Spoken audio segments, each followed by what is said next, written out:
Contractor 15 ದಿವಸ ಆಗಿದೆ road ಅಗದು. ಇಲ್ಲಿ ನಮ್ಮ ಮಸೀದಿಯಲ್ಲಿ 700 ಮಕ್ಕಳು ಡೈಲಿ ಬರ್ತಾರೆ. 700 ಮಕ್ಕಳು ಬಂದು ಇಲ್ಲಿ ಮದ್ರಸಾಗೆ ಹೋಗ್ತಾರೆ. ಅಲ್ಲಿಂದ ಸುಮಾರು ಹೆಣ್ಣು ಮಕ್ಕಳು ಗಂಡು ಮಕ್ಕಳು ಇನ್ನೂವರೆಗೂ ಒಂದು 10-15 ಮಕ್ಕಳು ಕಡೆಗೆ ಬಿದ್ದಿದ್ದಾರೆ.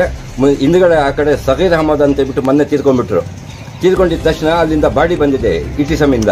ಇಲ್ಲಿ ಬರೋಕ್ಕಾಗಿಲ್ಲ, ರೌಂಡ್ ಹಾಕೊಂಡು ಬಂದಿರೋದು. ನಾನು ಇಲ್ಲಿಗೆ ಅಂಗಡಿಯಲ್ಲಿ ತೆಗಿಯೋಕೆ ಹೋಗಿದ್ದೀನಿ, ನನ್ನ ಬಿದ್ದು ನನಗೆ ಕೈ ಫ್ರಾಕ್ಚರ್ ಇದು. 15 दिन हुआ, 4 दिन में होता है घर को बंद, खुदा को ही मीडिया ಎಲ್ಲ ನೋಡಬೇಕು ನಿಮಗೆ. फर्स्ट नाला दाल को करो का वो पुराने नाले में डाल ले। अस्सलाम वालेकुम, आप देख रहे हैं आपका अपना कोलार ट्रू न्यूज़ चैनल। ये जो तस्वीरें जो आप देख रहे हैं, ये तस्वीरें शहनशाह नगर वार्ड नंबर 17 के तस्वीरें हैं। ऐसे ही हालात माइनॉरिटी वार्डों के आपको कोलार में दिखाई देंगे। तो वहाँ के वार्ड नंबर 17 के साबिक़ काउंसलर मुन्ना क्या कहते हैं वो हम आपको सुनाएंगे। उससे पहले कुछ तफसीलात हम आपको हमारे चैनल की तरफ से आपको पेश कर रहे हैं।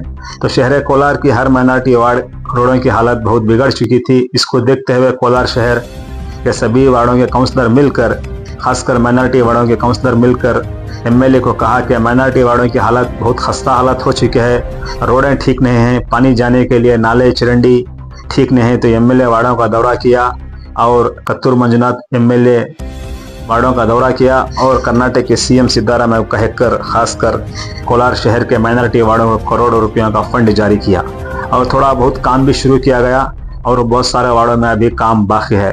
तो वार्ड नंबर 17 शहनशाह नगर में भी कम से कम 15 या 20 दिन हो चुका है रोड और नाले का काम शुरू होकर, लेकिन अभी काम शुरू नहीं हुआ है।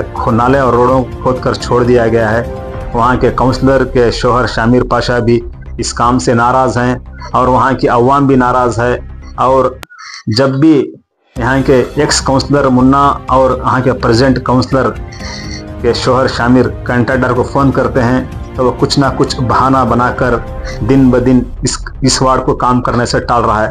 तो वहाँ के तस्वीरात आप देख रहे हैं आपके अपने इस कोलार ट्रू न्यूज़ चैनल के जरिए।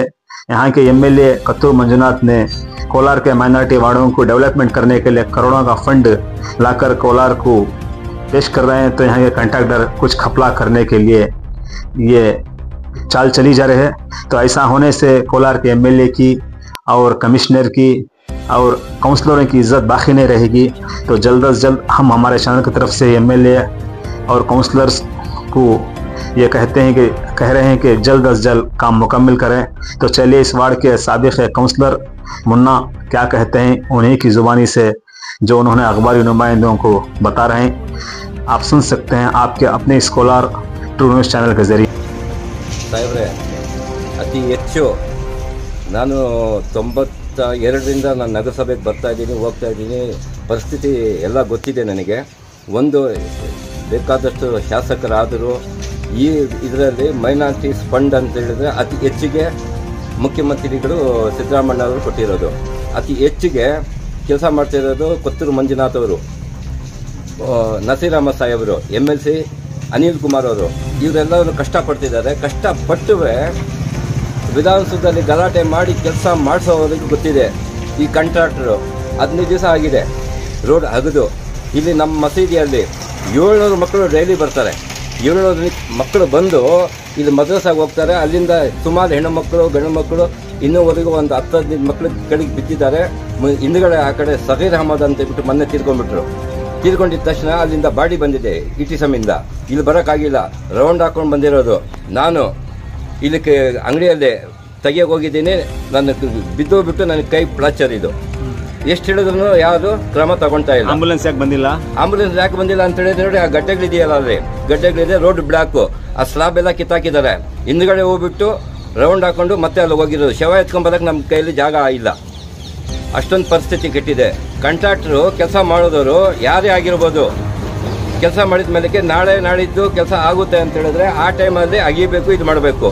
ಮಕ್ಕಳಿಗೂ ಬಾಧೆ, ಆಟೋವರೆಗೂ ಬರೋಕ್ಕಾಗ್ತಿಲ್ಲ, ಪೇಷಂಟ್ಗಳಿಗೂ ಬಾಧೆ. ನಮ್ಮ ಬಿಸ್ನೆಸ್ಸೇ ಇಲ್ಲಿ ಇದಾಗೋಗ್ಬಿಟ್ಟಿದೆ. ಅಂಗಡಿಗಳ ಹತ್ರ ಬರೋಕ್ಕಾಗ್ತಾ ಇಲ್ಲ, ಹೆಣ್ಮಕ್ಳಿಗೂ ಬಾಧೆ, ನಮಗೂ ಬಾಧೆ. ನನಗಂತೂ ಅವಾಗಲೇ ಹೇಳಿದ್ದೀನಿ ನಿಮಗೆ, ಕೈ ಫ್ರಾಕ್ಚರ್ ಆಗಿದೆ ಅಂತೇಳ್ಬಿಟ್ಟು. ಇದಕ್ಕೆಲ್ಲ ನೇರ ಹೊಣೆ ಯಾರು ಅಂತ ಹೇಳಿದ್ರೆ ಇವನ್ ಕಾಂಟ್ರಾಕ್ಟರು, ಯಾರು ತಿಮ್ಶೆಟ್ಟಿ ಮಗ ಅಂತ ಅಯ್ಯಪ್ಪ. ಇನ್ನೂವರೆಗೂ ಬಂದಿಲ್ಲ. ಆ ಅಪ್ಪನ ಫೋನಿಗೆ ಈಗ ಸಿಕ್ಕಿದ್ದ ಮಾಡಿಸ್ತೀನಿ ಅಂತ ಹೇಳ್ತಿದ್ದಾನೆ. ಯಾಕೆ ಮಾಡಿಸ್ಬೇಕು ಅಂತೇಳ್ಬಿಟ್ಟು ನಾನು ಕೇಳಿದರೆ ಯಾಕಪ್ಪ ಮಾಡ್ತಾ ಇಲ್ಲ ಅಂತ ಹೇಳಿದ್ರೆ ಈಗೇನು ಹೇಳ್ತಿದ್ದಾನೆ, ಲೇಬರ್ಸ್ ಇಲ್ಲ ಅದು ಇಲ್ಲ ಅಂತೇಳ್ಬಿಟ್ಟು. ಲೇಬರ್ಸ್ ಇಟ್ಕೊಂಡು ಇದನ್ನ ಕೆಲಸ ಮಾಡಬೇಕಾಗಿತ್ತು. ಇಷ್ಟು ಅನನುಕೂಲ ಆಗ್ತಿದೆ. ನಾವು ಕೆಲಸ ಮಾಡಬೇಕಾದ್ರೆ ಯಾವುದೇ ವಸ್ತು ಇರಬೇಕು, ತಗೊಂಬಂದು ಮೆಟೀರಿಯಲ್ ಎಲ್ಲ ಹಾಕ್ಕೊಂಡು ಕೆಲಸ ಮಾಡಬೇಕು. ಗಲಾಟೆ ಮಾಡೋದೇನಕ್ಕೆ? MLA ಅವರು, ಮಿನಿಸ್ಟ್ರು, ಉಸ್ತುವಾರಿ ಮಂತ್ರಿ ಅವ್ರು ಯಾಕೆ ಮಾಡ್ತಿದ್ದಾರೆ ಕೆಲಸ? ಏನೋ ಒಂದು ಡೆವಲಪ್ಮೆಂಟ್ ಆಗಲಿ ಅಂತ ಬಿಟ್ಟು ಮಾಡೋದು. ಕಂಟ್ರಾಕ್ಟಿಂದ ನಮ್ಗೆ ಇಷ್ಟೊಂದು ಹಿಂಸೆ ಆಗ್ತಿದೆ, ಅದಕ್ಕೆ ಅರ್ಥ ಇಲ್ಲ. ಆದಷ್ಟು ಬೇಗ ನಮಗೆ ಈ ರೋಡ್ ಕ್ಲಿಯರ್ ಮಾಡೋಕ್ಕೆ ಹೇಳಿ ಸ್ವಾಮಿ. ಇದು ಮೀಡಿಯಾ ಮುಖಾಂತರ ಹೇಳ್ತಿರೋದು. ನಾನು ಒಂದು ಮಾಜಿ ನಗರಸಭೆ ಸದಸ್ಯನು. ನಾನು ಈ ಹಿಂಸೆ ಕೊಟ್ಟಿಲ್ಲ. ನನ್ನ ಹೆಸರು ಎಸ್ ರಿಯಾಸ್ ಪಾಷಾ ಮುನ್ನಾ ಅಂತೇಳ್ಬಿಟ್ಟು. ಆ ಕೌನ್ಸಿಲರು ಗಂಡ ಯಾರು ಶಾಮೀರ್ ಪಾಷಾ ಅವರು ಒತ್ತಡ ಆಗ್ತಿದ್ದಾರೆ. ನಾವು ಹೇಳ್ತಿದ್ದೀರಿ ಅವ್ರ ಮಾತಿಗೂ ಮರ್ಯಾದೆ ಇಲ್ಲ. ಅಲ್ಲಿ ಸದಸ್ಯರಿಗೆ ಮರ್ಯಾದೆ ಇಲ್ಲ ಅಂತ ಹೇಳಿದ್ರೆ ನಮ್ಗೆ ಎಷ್ಟು ಮಟ್ಟಿಗೆ ಕೊಡ್ತಿದ್ದಾರೆ? ನಾವೇನು ನಮ್ಮ ಮನೆ ಕೇಳ್ತಾ ಇಲ್ಲ ಕೆಲಸ. ಪ್ರೆಸೆಂಟ್ ಸದಸ್ಯರಿಗೆ ಮರ್ಯಾದೆ ಇಲ್ಲ ಅಂದ್ರೆ ಹಾಲಿ ಸದಸ್ಯರಿಗೆ ಮರ್ಯಾದೆ ಇರ್ತದೆ. ಪ್ರೆಸೆಂಟ್ ಸದಸ್ಯರು ಗಂಡರಿಗೆ ಮರ್ಯಾದೆ ಇಲ್ಲ ಅಂತ ಹೇಳಿದ್ರೆ ನಮ್ಗೆ ಎಷ್ಟು ಮರ್ಯಾದೆ? ಅವರಿಗೆ ನಮ್ಮ ಕಷ್ಟ ಅಂತ ತಿಳ್ಕೊಬೇಕಲ್ವಾ? ನೀವು ಈ ವಾರ್ಡ್ ಸದಸ್ಯರು ಇಬ್ಬರು ಸೇರಿ ಮಾತಾಡಿದಾರೆ ಕಾಂಟ್ರಾಕ್ಟರ್ಗೆ? ಇಲ್ಲ, ಅವ್ರು ಮಾತಾಡಿದಾರೆ ಅಂತ ನಾ ಇವತ್ತು ಮಾತಾಡಿದ್ದೀನಿ. ಅವರು ಹೇಳ್ತಿದ್ದಾರೆ ಮಾಡ್ರಿ ಅಂತ ಹೇಳ್ಬಿಟ್ಟು ಅವರಿಗೆ ಚಳ್ಳಣ್ಣು ತಿನ್ನಿಸ್ತಿದ್ದಾರೆ. ಇವಾಗ ನಮಗೂ ಚಳ್ಳಣ್ಣು ತಿನ್ನಿಸಿದ್ದಾರೆ. ಇವಾಗ ನಿಮ್ಮ ಮುಖಾಂತರ ಹೇಳ್ತಿದ್ದೀನಿ, ಈ ಸ್ವಲ್ಪ ವೈರಲ್ ಮಾಡಿ ನ್ಯೂಸು ನಮ್ಮ ಮುಖ್ಯಮಂತ್ರಿವರೆಗೂ ಹೋಗ್ಲಿ. ನಮ್ಮ ಇವರು ಯಾರು ಉಸ್ತುವಾರಿ ಮಂತ್ರಿ ಸುರೇಶ್ ಅಣ್ಣ ಅವ್ರಿಗೂ ಹೋಗ್ಲಿ. ನಮ್ಮ MLA ಅವ್ರನ್ನ ಕ್ರಮ ತಗೊಂಡು ಇದ್ರ ಮೇಲೆ ಶಿಸ್ತಿನ ಕ್ರಮ ತಗೊಂಡು ಕೆಲಸ ಮಾಡಕ್ಕೆ ಸ್ವಲ್ಪ ಪ್ರೆಜರ್ ಹಾಕಕ್ಕೆ ಹೇಳಿ. ನಗರಸಭೆ ಕಮಿಷನರ್ ಏನು ಇಲ್ಲ, ಇದ್ರ ಪಾತ್ರ ಇಲ್ಲ. ಇದು ಮೈನಾರಿಟೀಸ್. ಇದು ಮೈನಾರಿಟೀಸ್ ಅವ್ರದ್ದು ಪಾಪ ಅವರು ಏನೋ ಮಾಡ್ತಿದ್ದಾರೆ. ಇದೆಲ್ಲಕ್ಕಿಂತ ನೇರ ಕಾರಣ ಯಾರು ಅಂತ ಹೇಳಿದ್ರೆ ಕಾಂಟ್ರಾಕ್ಟರ್. ಇದಕ್ಕಿಂತ ಮುಂಚೆ ರೋಡು ಚೆನ್ನಾಗಿತ್ತ ರೋಡ್? ಇದು ಒಂದೇ ಇತ್ತು, ಏನೋ ಅಗ್ದಿದ್ದಾರೆ. ಎಷ್ಟು ದಿವಸ ಆಯ್ತು ರೋಡ್ ಅಗ್ದಿ? ಇದು 15 ದಿವಸ ಆಗಿದೆ ಕರೆಕ್ಟ್ ಆಗಿ. ಇವತ್ತು ತನಕ ಯಾರು ಕಾಂಟ್ರಾಕ್ಟರ್ ಬಂದು ನೋಡಿಲ್ಲ. ಇಲ್ಲಿ ಬರ್ತಾನೆ ಹೋಗ್ತಾನೆ, ಆಯಾರಾಮ್ ಗಯಾರಾಮ್. ಒಂದು ದಿನಿಗೆ ನೀರು ತಗೊಂಡ್ಬರ್ಬೇಕಂತ ಹೇಳಿದ್ರೆ ನೀರು ಬರುತ್ತೆ. ಇಲ್ಲಿ JK ಅವ್ರದ್ದು ನೀರು ಬರುತ್ತೆ. ಅವ್ರು ಬಂದ್ರೆ ರೋಡಿಗೆ ಬರ್ಬೇಕಂತ ಹೇಳಿದ್ರೆ ಯಾರು ಆಟೋ ಅವರು ಬರ್ತಾ ಇಲ್ಲ, ಟ್ರಾಕ್ಟರ್ ಅವರು ಬರ್ತಾ ಇಲ್ಲ. ಅದು ನೋಡ್ರಿ ಇವಾಗ JK ಒಂದು ಬರ್ತಾ ಇದೆ ನೋಡ್ರಿ, ಅಲ್ಲಿ ಅವ್ರು ಬರ್ತಾ ಇದ್ದಾರೆ. ಅವ್ರು ಕೇಳಿ ಎಷ್ಟೊಂದು ಬಾಧೆ ಇದೆ ಅಂತ ಹೇಳ್ಬಿಟ್ಟು. ಅಣ್ಣ ಇಲ್ಲಿ ಬರಕ್ ಆಗ್ತಾ ಇದೆ ನಿಮ್ಗೆ? ಈ ರೋಡಾಗ ಬರಕ್ಕೆ ಆಗ್ತಾ ಇದೆ? ಯಾಕಣ್ಣ?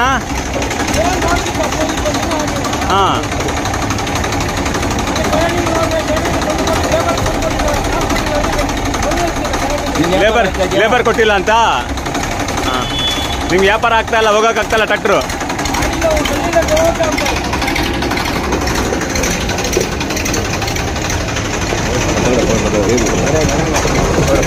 क्या मैं परेशानी है?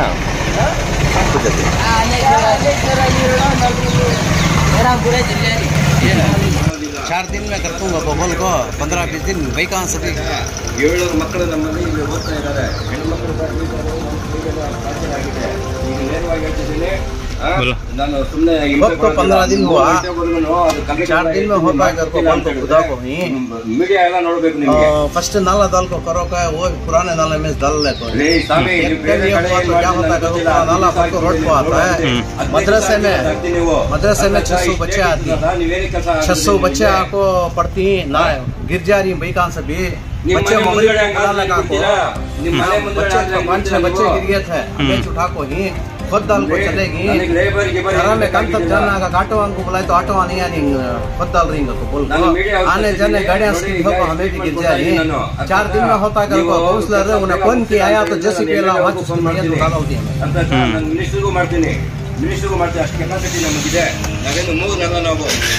नगर म्यूनसिपालिटी वाले कंट्रैक्टर को भेजना ना. उन्हें कहा उसका नंबर है तो दे बोल को उसकी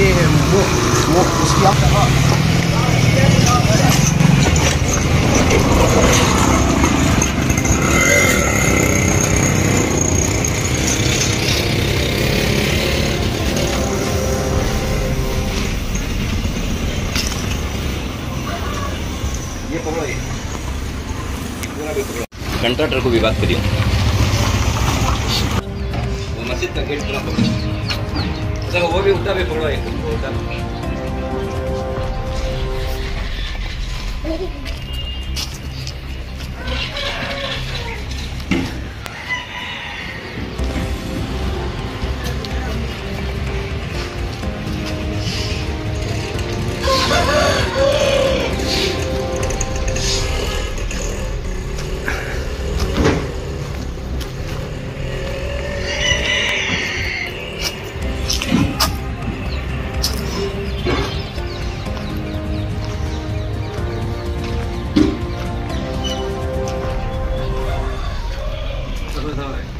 गाड़ी पूरा वहाँ पड़ना गाड़ी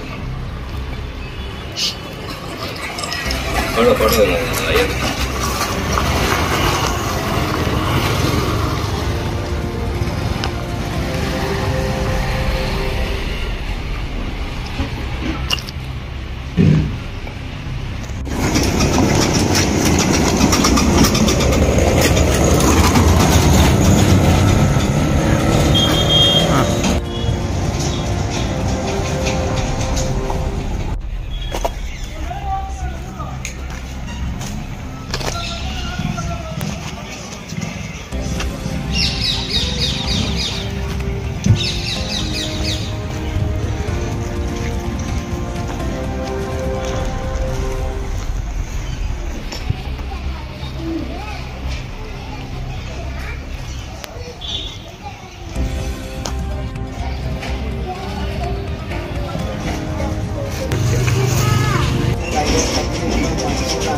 नहीं उन्हें काउंसलर पे नहीं उसके पीछे पड़ा है उसकी इज्जत दे रहा है वो बोलता हूँ मैं काउंसलर की इज्जत नहीं है अब हमारा सभी को पता है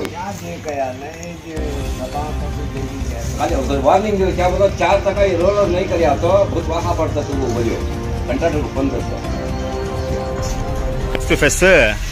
तो वो बुलाया जी मेरे से बुलाया तो बत्ती नहीं रही वो बोल को चलेगा तो उन्हें बात